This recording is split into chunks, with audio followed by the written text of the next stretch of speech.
দুদিন ধরে প্র্যাকটিক্যাল করতে করতে আমার জীবন শেষ হয়ে যাচ্ছে, অথচ আমি ইন্টার ফার্স্ট ইয়ারের স্টুডেন্ট। হে গাইস, আসসালামু আলাইকুম। আশা করি তোমরা সবাই ভালো আছো। আমিও আল্লাহর রহমতে অনেক ভালো আছি। বছরের শুরুতেই আমাদেরকে ম্যামরা প্র্যাকটিক্যাল করতে দিয়ে দিয়েছে, যাতে পরবর্তীতে প্র্যাকটিক্যালের জন্য আমাদের পড়াশোনার ব্যাঘাত না ঘটে। এবং সেই প্র্যাকটিক্যাল করার সময় আমি সবসময় কয়েকটা কথা স্মরণ করি, আর সেগুলো হলো প্ল্যান বিগ, ড্রিম বিগ। কল্পনার শক্তিকে বড় করো। মানুষ যা কল্পনা করতে পারে মানুষ তা করে দেখাতে পারে। মানুষের কাছে অসাধ্য কিছু নাই, মৃত্যু ছাড়া। Accept that. মৃত্যু ছাড়া মানুষ সবকিছুকে জয় করতে পারে। সেই প্র্যাকটিক্যাল করতে করতে আমার হাতের অবস্থা থেকেও একদম নাজেহাল হয়ে গেছে, যা কিনা বলার বাহিরে।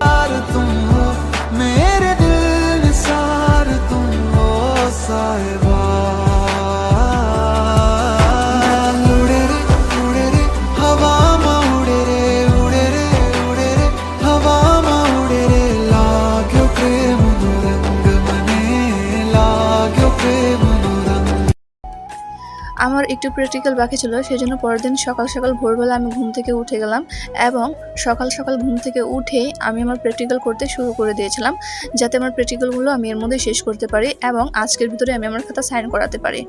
তারপর প্র্যাকটিক্যাল শেষ করে আমি সকাল সকাল রেডি হয়ে কলেজে যাওয়ার উদ্দেশ্যে বাসা থেকে বের হয়ে গেলাম।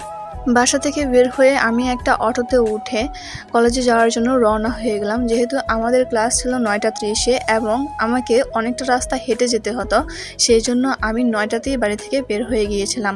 এবং কলেজে প্রবেশ করার পর প্রথম ক্লাসটা শেষ করে আমরা সবাই যাচ্ছিলাম দোতলায়, যেখানে কিনা আমাদের গ্রুপ ক্লাস করা হয়।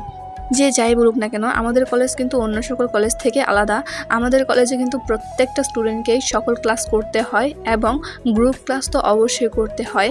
তাদেরকে কিন্তু নিজের ইচ্ছা মতে আসা যাওয়া করতে দেওয়া হয় না।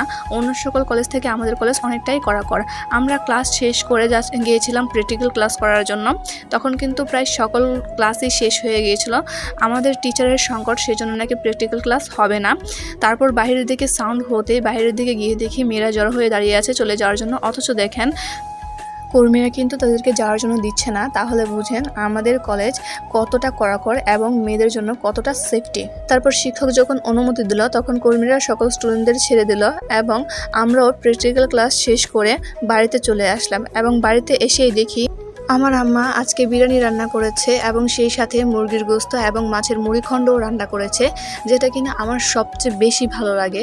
তো আমি এখানে বসে বসে বিরিয়ানি খাই। তোমরা সবাই আমার জন্য দোয়া করো এবং অবশ্যই আমার চ্যানেলটি সাবস্ক্রাইব করে দিবা। টিকটকে যারা আছো অবশ্যই ফলো করে দিবা। ফেসবুক পেজে যারা আছো তারাও অবশ্যই ফলো করে দিবা। আল্লাহ হাফেজ।